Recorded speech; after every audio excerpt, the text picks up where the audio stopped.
എടി രാവിലെ എന്തിനാ മോള് ഇടുന്നില്ല വിളിക്കണ്ടായേ? ഞാൻ പറയില്ല. ഏയ് അപ്പടെ ചക്കരല്ലേ, പറയ്. ഞാൻ പറയില്ല.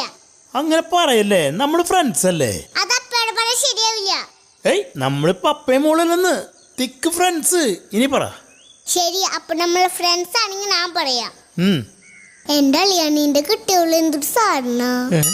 ഇന്ന് രാവിലെ ഒരു കാരണമില്ലാതെ എന്നെ തല്ലി. ഫ്രിഡ്ജിന് രാവിലെ ഞാൻ മിഠായി എടുത്തു.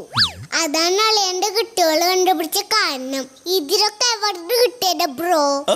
മതി മതി, നമ്മളിപ്പോ ഫ്രണ്ട്സ് അല്ല, അപ്പനും മോളും. എനിക്കറിയാം അളിയന് ഇത് പറയുമ്പോ ഇഷ്ടമില്ലാണ്. ഏയ് അളിയൻ മാറ്റ്, അപ്പനും മോളും. ആ അപ്പനും മോളും. ഈ വീട്ടിലൊരു മിഠായി തിന്നാനുള്ള അവകാശം എടുക്കില്ലേ? നീ തിന്നോ? അതിന് ഇനി മിഠായി ഇല്ല. ഉള്ളതൊക്കെ ഞാൻ രാവിലെ തിന്നില്ലേ? അതല്ലേ അളിയന്റെ കുട്ടി. ഓ സോറി, അമ്മേനെ തള്ളിയത്. ഇനി തിന്ന